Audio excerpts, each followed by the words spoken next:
Bonjour, aujourd'hui, en ce mercredi saint, nous vous invitons à relire les différents événements de la vie de Saint Joseph, que les évangiles rapportent à partir d'une enluminure réalisée par une religieuse bénédictine de l'abbaye Notre-Dame de Fidélité de Jouques, inspirée du psautier de Gougue datant du XIIIe siècle.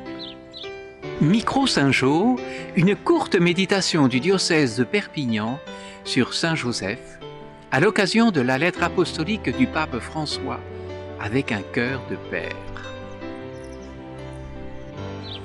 Au centre du tableau, Jésus qui tend l'oreille et Joseph qui enseigne, porte le rouleau sur lequel est écrit « Écoute, Israël, le Seigneur, notre Dieu est le seul Dieu.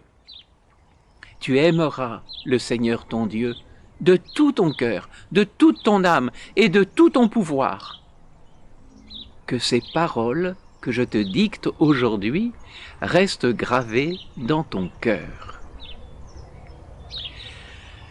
Les évangiles sont discrets à propos de Joseph.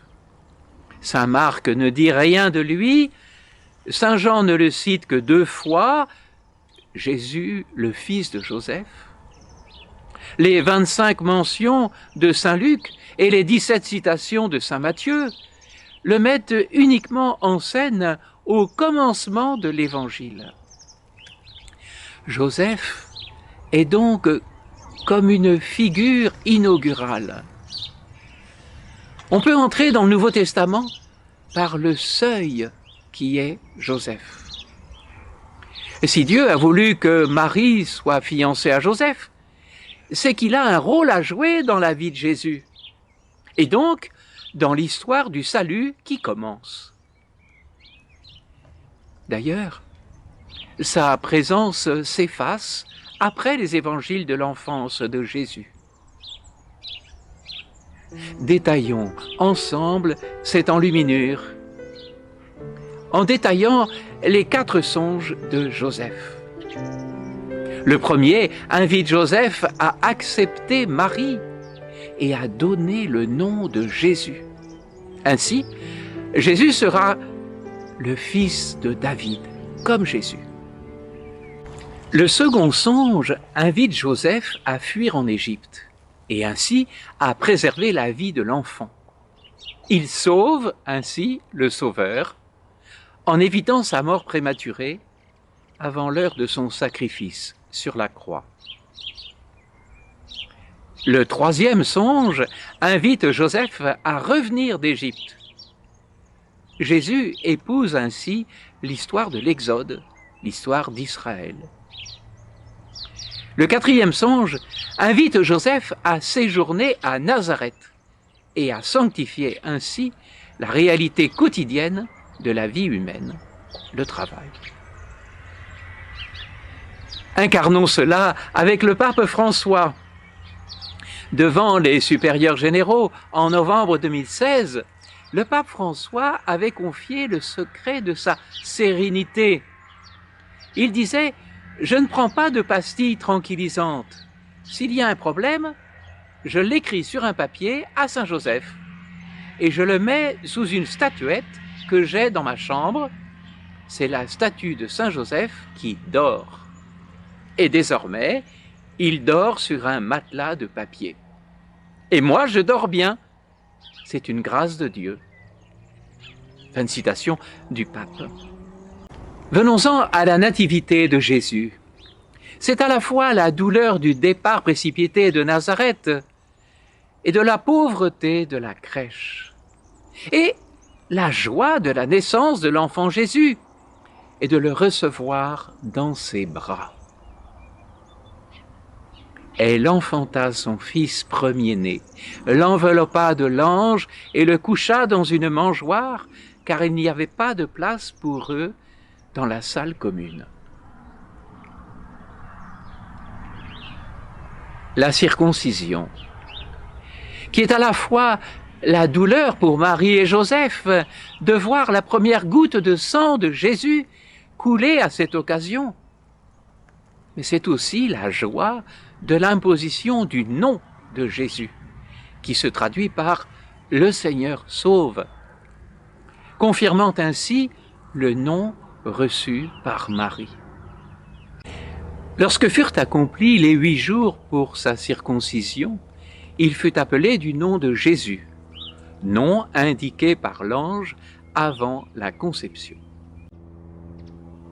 La prophétie de Siméon, qui est à la fois la douleur pour Joseph d'entendre la prophétie de Siméon annonçant qu'un glaive percera le cœur de son épouse, mais c'est aussi la joie d'entendre proclamer Jésus, enfant, lumière des nations.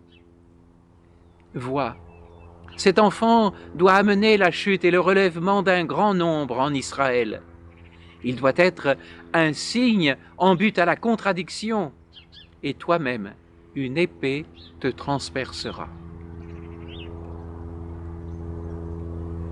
La fuite en Égypte, qui est à la fois la douleur de partir la nuit vers un pays inconnu, comme des persécutés, et la joie de la protection divine qui les avertit du danger et leur permet d'échapper à la cruauté d'Hérode. Un ange apparut à Joseph. « Lève-toi, prends avec toi l'enfant et sa mère et fuis en Égypte. » Partir de nuit, appuyé sur la parole de Dieu, quelle foi! La vie de travail à Nazareth. C'est à la fois la douleur de voir l'enfant Jésus méconnu et d'être loin de Bethléem, mais c'est aussi la joie de la vie cachée dans l'intimité familiale et la vie de travail. Il redescendit alors avec eux et revint à Nazareth, et il leur était soumis.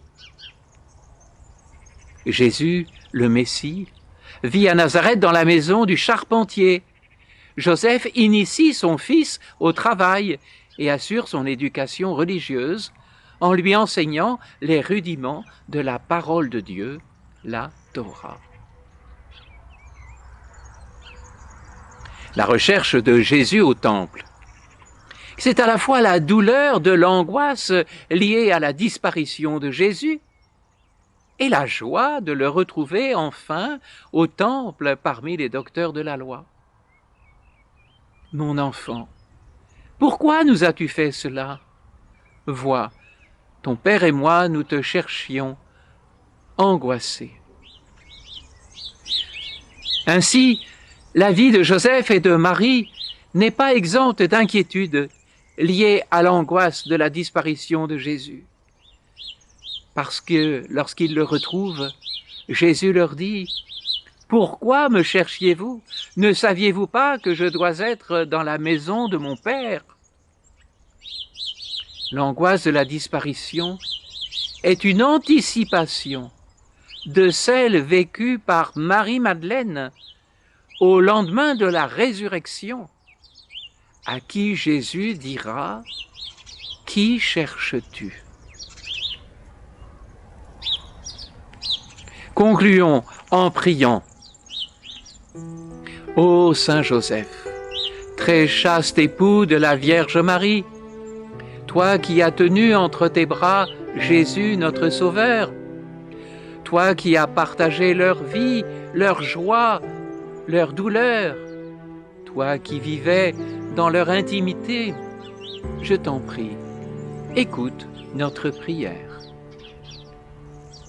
Saint Joseph, patron de l'Église universelle, prie pour nous.